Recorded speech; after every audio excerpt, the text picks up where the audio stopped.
disaster preparedness begins at home. And as home, I mean here in my office with my team, because they're my home. They're my people. Welcome to the Vacation Rental Show. This is your essential playbook to grow and scale your vacation rental business with advice and insights from the best in the biz. I'm your host, Lynell Gordon.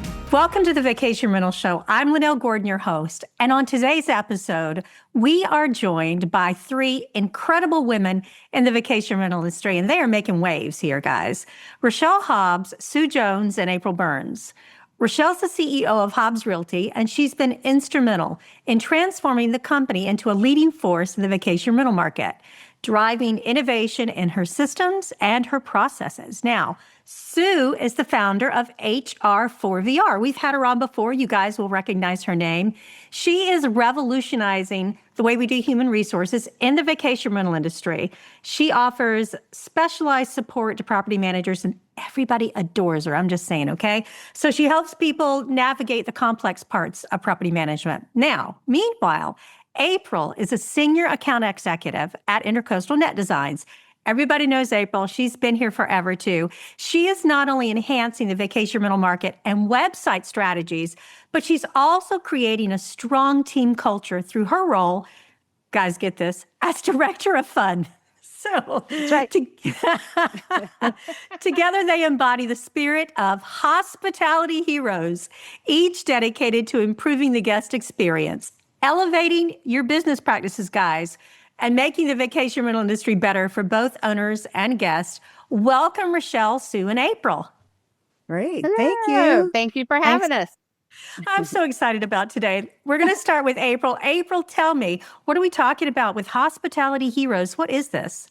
So we're excited. Thank you so much for having us on. So today we're excited to introduce Hospitality Heroes. This has been about 8 or 9 months in the making. And it all came from the Hurricane Helene hitting Western North Carolina. That's where I'm from originally. And so after it hit, being able to get there and help provide supplies and just assistance with people that really needed it, it just really hit my heart to where I knew that this was my passion and something that I really wanted to focus on. And that was that I contacted Sue that I have this crazy idea. Am I crazy? And it was I looked at the vacation rental space and the hospitality space and realized that there really isn't a company out there that is providing support with, preparation, planning, preparing for a natural disaster and then recovery from a natural disaster.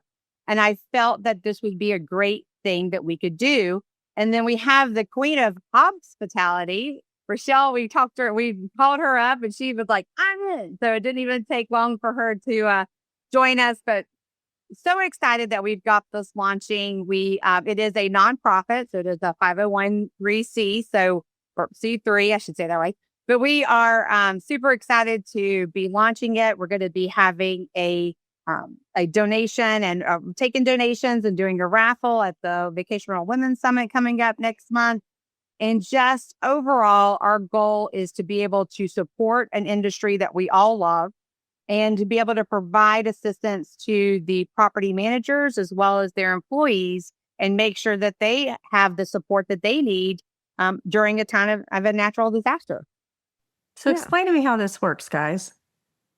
Well, we're in the process of figuring it out, Lynell. That's gospel. Originally we thought that partnering and really thinking about going directly to the employee. And then we've learned that, we really need to partner with education with the property managers, and because helping them to provide the resources and the services for their employees. My tenure in the vacation rental industry has taken me through a lot of storms, but nothing as significant or severe as the last 3 years. And what I see is, I want to make sure that we can provide resources to employees so they can stay and live in the area and be there for part of the recovery. And, as we're looking at this, we're really looking at what can we start with from a pre-planning perspective? What kinds of things can we look at to make sure we're planning for the unexpected when it comes to taking care of, our resources and our employees? And then, really, what does it look like, going through the event, but then post recovery? So we're really starting right now with the education piece. And that's, from my perspective, where I see us somewhat kicking off. So, Rachele, as a property manager, how do you see this working? Tell me how it looks to you. I think that was so interesting to me when April and Sue approached me, and my thought process was based on my own experience. So my own experience is disaster preparedness begins at home. And as home, I mean here in my office with my team, because they're my home. They're my people.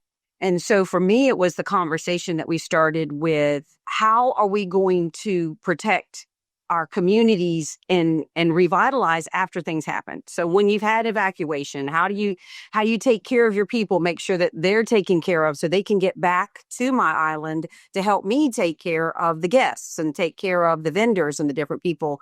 So coming at it from an angle of property management, the first thing we wanted to do was make sure that our team was prepared. And if my team is prepared, then I know that I can prepare my properties.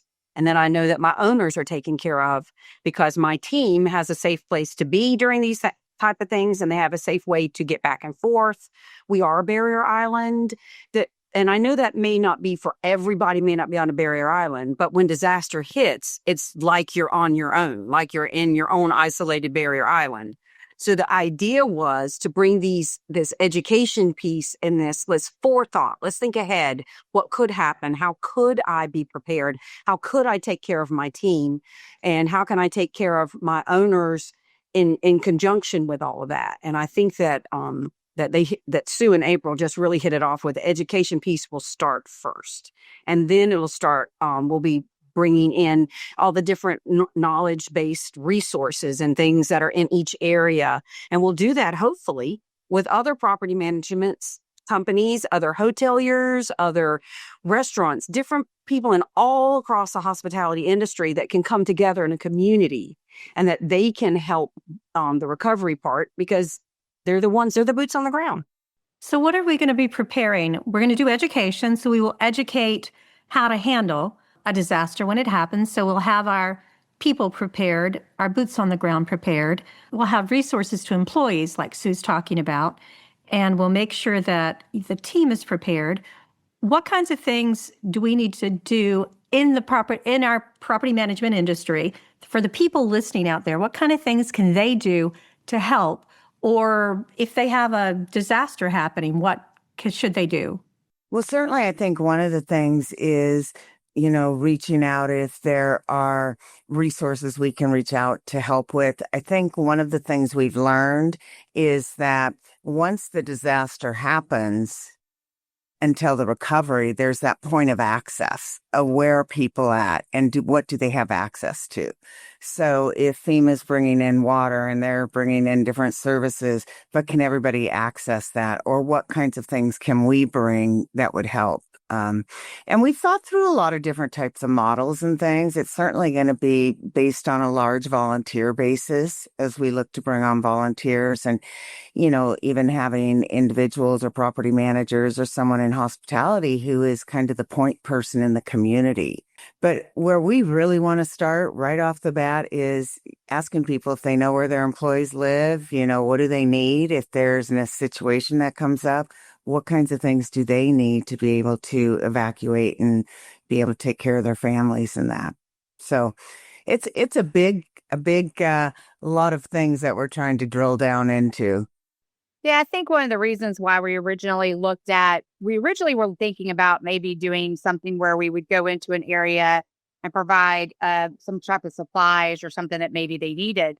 And then when we started really diving into it more, we realized that that's a one-time gift. That's a one-time item.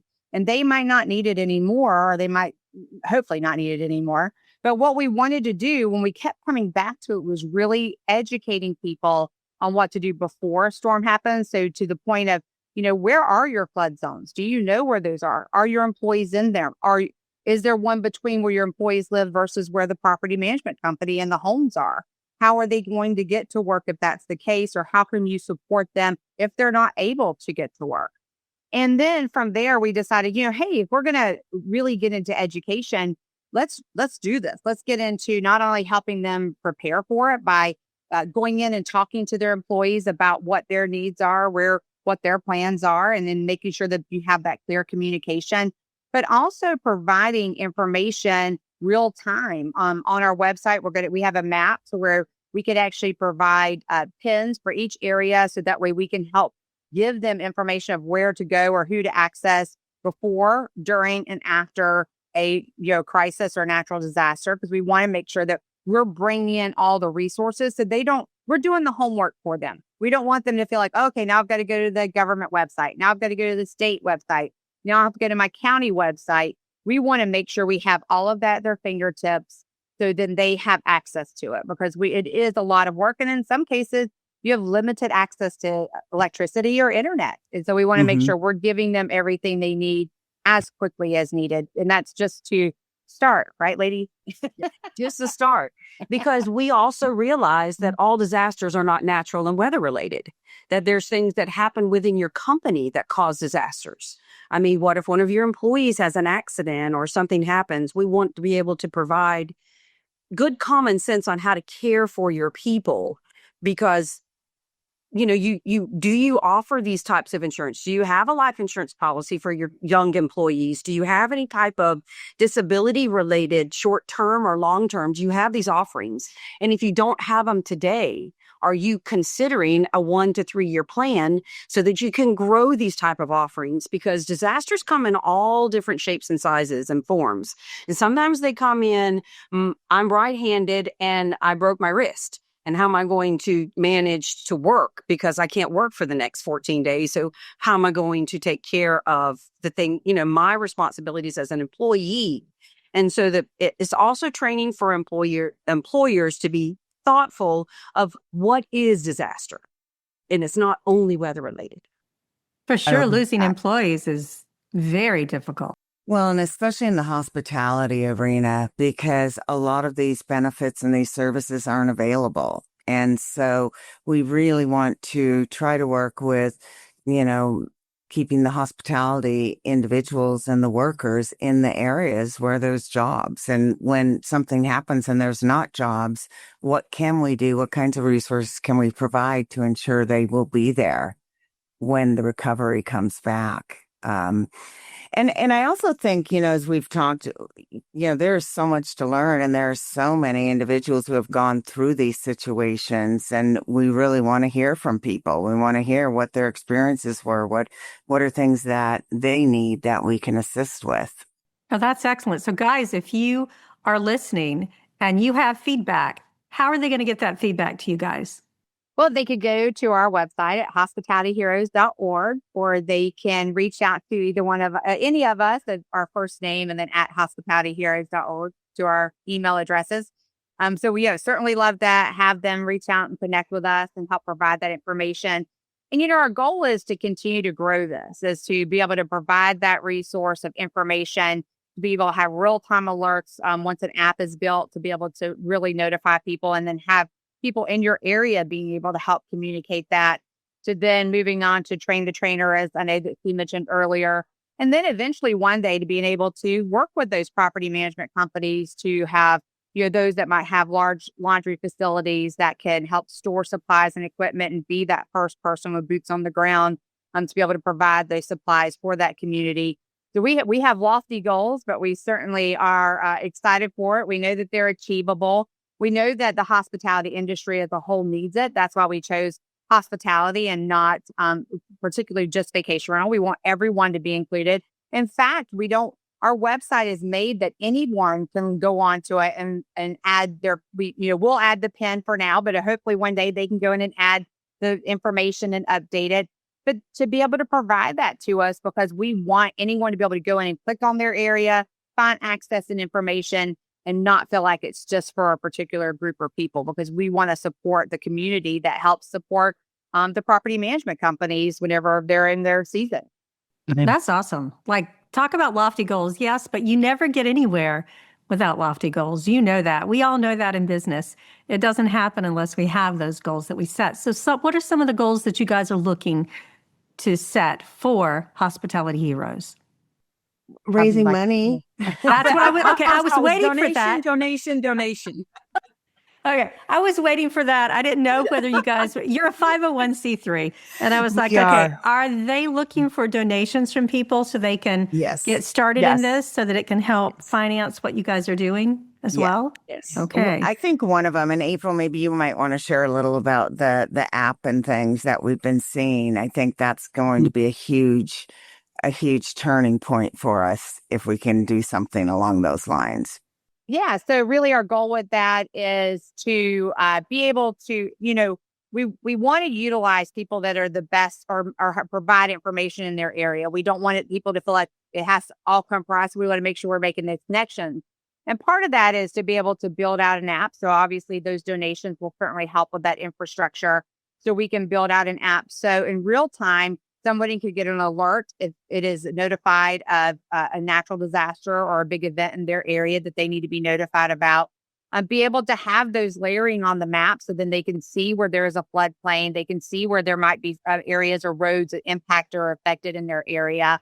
And to be able to grow it out from there, be able to provide, they can add photos of the area. So if they see, fires or something going on that they want to be able to share with the community, they can do that. And we want this to be a crowdsourcing app where we are really working with people throughout the U.S. to be able to provide information real time in their area, because we would love to have partners everywhere. But if we don't, we want someone to know that they could come in and be able to help add that information to us. Of course, we'll go through and make sure it's all verified and honest, true communication. But that is our goal. We want to be able to really provide this notification and experience, as well as then go into providing help support after that event occurs. Yeah. One of the other things too is looking for partnerships. We've had a lot of people submit their interest in partnering with us, whether it's from distribution to, a holding place for supplies or providing, excess supplies and inventory. So again, as we're getting this going and off the ground, there's a lot of interest, and we certainly want to work with as many partners and, volunteers and others within the industry to help make this, successful for hospitality workers. And I think to that point, one of the things, I just want to add to that, one of the things we would really love to see is, so let's say that we have our property management companies offer housing. So if there's an evacuation or something in that area, it's an off season for them. They're able to step up and able to say, hey, we've got, housing we'll provide for you over the next 2 weeks. Us being a nonprofit, we could help, be able to help them write that off if they're not able to with their own accounting team. There's ways that we can assist them in that. And again, to provide that, because again, that means you're giving your employees the safety and security of housing, electricity, internet, all the things that they need. And in some ways, that means that they can still help continue to do their job, or also just make sure that their family feels secure. And also another part that I thought was that I would love to see us do is the partner job swap. When one area, just like we did this during Hurricane Helene, when the vendors, people who had skills but could not work up there, there had to be other things done before the painters could paint. There had to be things done before people could do things. And so we had a couple of those groups come down here to the beach and work in the off season, so that they could continue, to have employment until their area was able to open back up. So there's so many ways to help. As creative as you can be, we would like to partner with that. As That's creative right. as you can think, we would love to hear and partner with people. What if 3 days could change the way you do business? Streamline Summit 2025, SOAR, is your best chance to break through the limits, sharpen your strategy, and connect with the best in the vacation rental industry. Start by visiting streamlinesummit.com. From September 16th through the 18th at the Hyatt Regency Jacksonville Riverfront, you'll gain insights, tools, and partnerships that will take your business to the next level. Here's what's in store. On day one, kick things off with one-on-one meetings and a high-energy opening cocktail party. September 17th and 18th, we dive into expert-led sessions, cutting-edge strategies, and industry networking that will fuel your success. On the last night, we'll wrap it up with a closing party because big ideas deserve a big celebration. The vacation rental industry is soaring to new heights, and this is your chance to rise with it. Don't stay grounded. Visit streamlinesummit.com and grab your ticket today. So if you guys out there have been in an area where you've had a natural disaster and you're struggling with things, we want to know the problems that you've had. You need to reach out and let these guys know, here are the problems we had. Here's what we have to do to overcome it. Or we haven't found an answer. Do you have ideas? I know that you guys out in Hawaii, you guys out in North Carolina, you guys over in California, you in Texas, just to think about just the most recent things that come to my heart. We all struggle in property management. You're in a tourist vacation area. And when there's a disaster, there's a lot more that we struggle with aside from just lost revenue, which is a big part of it, of course, because it affects us so deeply. But if you guys have ideas, we'd love to hear them. So what are some of the needs that we have that property managers can reach out to now? You mentioned inventory storage, donations, the employees that are changing back and forth. What other types of things can you think of that property managers can help you with today? I would say If one they of the have things disaster recovery relief plans that they want to share. Exactly. Good job. That's what I was Did I going to say. get it, April? You Did I got get it. it? Whoopee. Yeah, that was it. Yeah, I mean, so anything they have that people are using that's effectual, we are very interested in hearing about, and and being if they want to share that with us, we're very interested in that type of sharing. So one of the things I love about our industry is that everyone is willing to share. If you need a owner contract, or you need something or a guest contract, whatever it might be, I've noticed that everyone's willing to open up and share those things. And so to that point, if you do have that disaster relief planning for your employees, you please share that. We would love it. So then that way they can adapt it to their areas that best suits them and their team. And I think for us too, just being that central repository that has that information down to the local community piece. Because, even if you were looking at getting some funding for, maybe a payroll grant or something during the recovery process, or unemployment, or there were local, things through the chambers or the Rotary, there's a lot of resources available. So there's number one, getting all the resources down to that local level, but also having some training that goes along with some of those resources. It's one thing to go and apply for a resource, but then you get to fill out that application.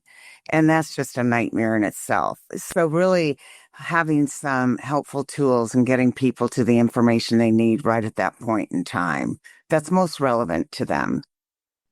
I love that. That is so helpful, not having to dig for all the information, but having the central repository is really just such a brilliant idea, because especially if people will send you their disaster recovery plans for their area, because it may not be that particular company that has a problem. It could be their neighbor, in the neighboring county or the neighboring beach or the neighboring whatever that could use that. So I love the fact that we're asking people for those types of things. What other kinds of things do you want the property managers to know who are listening, or the vendors, whoever's listening? I would say even, for the vendor suppliers, we want to support you as well. You've got, and in most circumstances, they are small companies that need help into providing or really building out their own plan. Some of them might have remote workers. And so then that way they could have their team members step up and say, hey, if there is a natural disaster in this area or this area, these are going to be our key people. This would be your first steps of things that you need to do whenever something was to happen. So if it happened on the coast and you happen to be in Ohio, you could step up and then start answering calls or making sure you reach out to our team members and making sure they're okay. We actually got that great feedback from someone in Asheville that offered that's what they did. And I think those are some of the key elements. It's just really overall, being there to support them just as much as we are. Again, that's why we chose hospitality, because we're here, really to service any of the companies. I love the fact that you brought in that it's not just natural disasters and weather that's a Right. problem. It's also business disasters. So I Right. think that I can think of several people in the industry who are experts at business disasters as far as loss of data. I know, Rachele, you've gone through that. I know in the Outer Banks, they've gone through that, where you've lost all your data. How do you start? That would be great to have that as a part of the education. I mean, I think of all the disasters that we've gone through in the last however many years we've been in business. There's a lot of disasters that are completely outside of weather related. Absolutely. And when you Yes, there think are. about cyber and security, I mean, security is a huge one, especially with everybody working remotely. And when you think about one area goes down and, where do you cover for that? So, and part of it is really knowing where your people are at. I was with a company during 9/11 and I had 100 engineers out on the roads all over the U.S.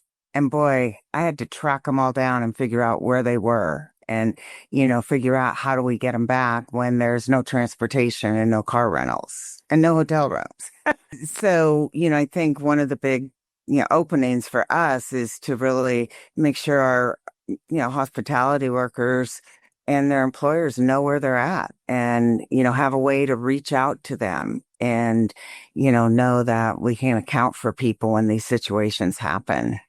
One of the things that I think is really important, and I think now this lends itself to natural disaster, but I didn't know this until a few years ago, and that is, it's like 3 inches of water that you can drive through. That's it. If it's greater than 3 inches, you don't drive through that. I think Rachele may have some stories that relate to that. Yeah. I had no loss of life. I just had loss of vehicle from driving through, trying to get home on a here on the island in 2 September when we blocks had away. when Helene hit the mountains. We got a lot of water. So yeah, I did. You should tell that story. Oh, well, I was coming out of my office. I had got all my employees home. It was terribly storming. And I have a dip, where we're actually 3 feet above sea level here at my office. And so I had a dip. And when I drove down to go home, a big gust of wind brought a wave of water and just washed over the top of my car and went all the way through my engine, all the way to the back of the car and just drowned my car. It did. It was so sad. But I didn't know that you couldn't drive. See, if I had thought, I know I we didn't know know it was that. 3 inches of water. It didn't look like 3 inches of water. It didn't. It looked like a puddle, and I could see the road. So I didn't know. And I think someone in Asheville shared, wasn't it, April? If they get 5 inches of water, you know that there's going to be a flood somewhere. A mudslide. A mudslide. Yes, somewhere, you're right, up there Somewhere. right now. It's still going on, guys. It is still going on. I was there 2 weeks ago, and torrential rain and more mudslides still going on. And Rio de Oso's going through that now, too, in New Mexico. There's, but it is interesting when you get those little bit of, nuggets, like 3 inches of water. Don't go further. Yeah. But, the same thing, just know if it's happening really hard, there can be an impact somewhere down the line outside of your direct area. The other thing I think we can think about, because when you think about education for this, guys, it's a rabbit hole that does not end. Think about this. So in my car today, and I'm in Dallas, where they do have flooding actually in Dallas. There is flooding, not in my area, but in the car, my husband has this little tool and he keeps it there and it's in the middle and it's to cut off a safety belt and it's to break out the window. And I think about that and I think, you know what? I think that is such a great tool. And every time I get in, I think about the fact that it's there if I were to need it. And I think that emergency preparedness and disaster planning go hand in hand. So who knows, when you talk about lofty goals, how far out, how far you can plan, especially when you get other people involved. There'll be a lot of people that have different perspectives on what can be done. Mm-hmm. I love the They fact certainly that it's will. nonprofit. They will. Thank you. Yeah. No, I mean, I agree. I think that's why this education is so important. And I'm glad you brought up the little seatbelt thing, because I gave one to all of my family and I'm thinking, where is that in my car? Well, it's hidden in the bottom of the little bucket between the seats. So it's not visible. And if something were to happen, nobody knows where that is. So you just gave me a good tip. I'm going to put it out on the dashboard area. I'm gonna shout out to Justin Ford too, who Okay. always has amazing ideas for safety. But I have to tell this story. I think it's very interesting. Rachele told me that I needed in my vacation rental house. Now, she's my manager. She's just the best ever. Got to tell you that. No kidding. She is like such saving grace for me. But in my kitchen, like there's this area that you could put a fire blanket. And this is a story that Justin told about having that fire blanket. If you don't have a fire blanket in your kitchen, regardless, everybody should have a fire blanket in their kitchen because it's for smothering fires, regardless. But there was literally feedback that came to the property manager that said that there weren't enough blankets for the people that were in the house. That's Wow. true. That's a true story. That is a totally true story. So I'm use just the fire saying, so we extinguisher too. Maybe they're coming from the West Coast in the mountains when you're in the fires and you need the And little they have their fire. own blankets. Yeah. But we need I love it. education. That's part of the education you guys are talking about with disaster recovery. Well, And- knowledge and saves disasters. lives. Knowledge saves lives. It does. And cars. Yeah. And I think I'll add too, like when I first started talking to Sue and Rachele about it, Sue connected me with a nonprofit company that she'd worked with, and talking to her, very first conversation, what I appreciated is that she got the vision quickly, because she was like, the first thing we need to do is connect you with Elon Musk, and we need to get you Starlink phones so you guys can give them people. And I love the idea that she immediately saw that scale that we wanted to get to. We know we've got a long way to go, but we're very passionate about it. We're very focused on it. But the fact that they knew that that is our ultimate goal, is to be able to provide those types of items to people, to be able to help them. Because if they can't get out or communicate or anything, I had a friend of mine that was in Western North Carolina, and her husband told me once they could get out, about 10 days after Helene hit, all the news had stopped. So they walked out. They never even knew that anybody knew what happened or that Western North Carolina was even on the news, because it had already moved on in 10 days. But yet for 10 days, they were stuck in their area, their little house in their area, because they had trees down and things like that they had to get through. And so it just goes to, just imagine if they would have had a Starlink phone to be able to get to people, or whenever you do those drops of supplies, to be able to provide that with them. That they ended up doing that to a lot of people, and it helped save a lot of lives, because people could call in because they were completely cut off. One of the things that I'd like to see added to the education, this is just an idea. Think about when we think about, we don't just think about successes of things that were successful in disasters that we saw. We need to think about things that were not successful. Think about the fact, you're talking about Starlink, that there were government officials that would not let those go through. And so we need to think about, who do we need to contact in those situations to make sure that, governmentally wise, that those things are taken care of. And we should have those resources for people, so that when that disaster happens, there's not this huge lack of knowledge of how to proceed. So when you think about bringing your ideas, think about bringing your ideas of things that didn't work, so that we can find solutions for those for everybody that happens. I love that. What are some of the roadblocks that get in the way? They're maybe unintended, but they Right. do get in the way of, getting through to the end in a positive manner. That's right. Sharing the Yeah. lessons that other people have learned through going through it. So yes. Absolutely. I know that I read something that just was shocking to me, and it was an epiphany, and it changed the way I thought about tackling problems. And that's, I love solving problems. I think we all do. But there was a restaurant, a Michelin star restaurant, that was like well known for everything they do well. And a group came in that wanted a Michelin star restaurant. They wanted to make theirs better. So they came in, and the person in charge said, I want you to look at, I don't want you to look at everything they did well. I want you to look at the things that they didn't do well, so that we can focus on making that happen. So I think when we look at tackling problems like this that are life-changing, they're world-changing for us, we have to look at what didn't work. And I think that there are so many people that we personally know that have walked through that we could actually reach out to and contact. So if you know people that have gone through disasters, guys in property management, would you please reach out to them and see if you could, because they may not hear this, but this Hospitality Heroes 501c3 is so important to our industry. I really think it can be industry changing and life changing for the people that are served by this 501c3. So if you know people that have gone through this, how about reach out to them and ask them to send their information or their stories or their whatever they have based on what they've gone through to April, Rachele, or Sue. And let's see if we can't make some changes that change the lives of people as well. For the better. In bad situations. Exactly. Hopefully for the better. Is there anything else you want property managers to know about this or you want people to know? Just that we love it. We're passionate about it. Hospitality is what I did for 20 years before I started working for IC&D. So it's something that's in my blood. It was just in the hotel side and hospitality training. And so it is something that we know that is so needed. And we want people to know that we're there and we can help provide this help and education as it goes. And then down the road, even more. So as we have very lofty goals, but we are very, very passionate and dedicated to it.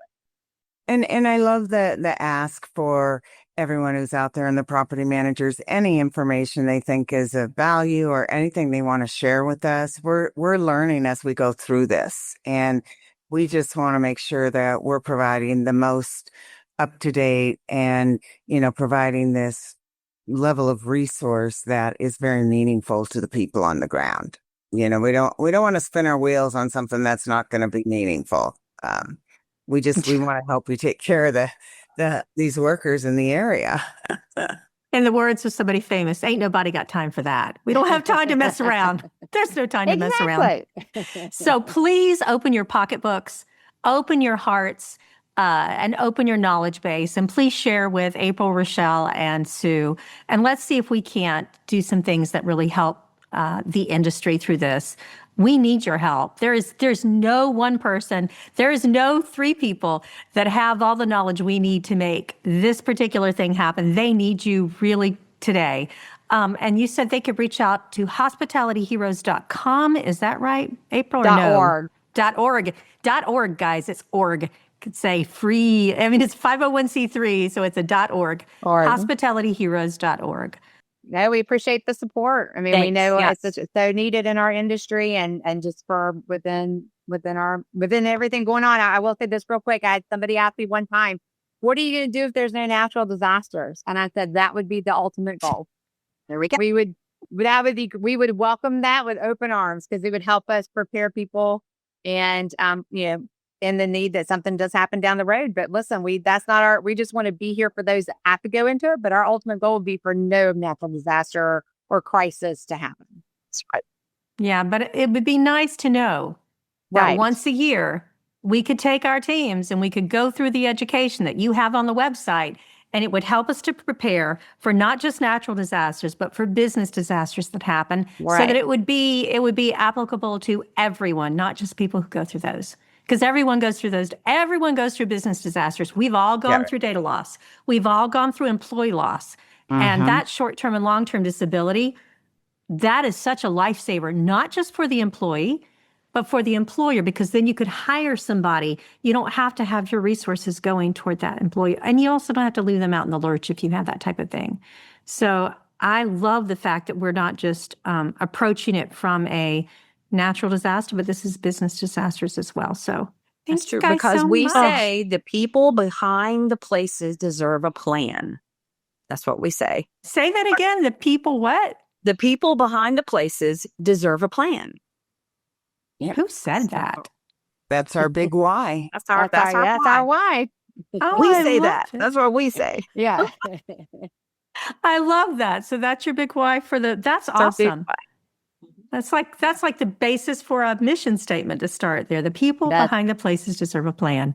PPP. That's exactly right. That's what got us launched. That's right. That is exactly what launched us. Well, I love this, and I love this time together. Thank you guys for all the time that you're putting in to make this happen. I really do appreciate that. Anything that I can do to help, I'm here. You have my heart. I love what you're doing. It's so needed in this industry. It really is. And so I hope someone donates software to you and all kinds of things that you might need to make this easier. Hopefully people will reach out and volunteer their time as well as their resources. Well, thank you so much for having us on. We greatly appreciate it. Oh, yeah. Thank you, Lynell. It's been wonderful. Lynell. 3 days, game-changing insights, unlimited possibilities. Streamline Summit 2025 SOAR is where the future of vacation rental management takes flight. Secure your spot, sharpen your strategy, and connect with the best in the business. Visit streamlinesummit.com and register today. The industry is soaring. Will you rise with it?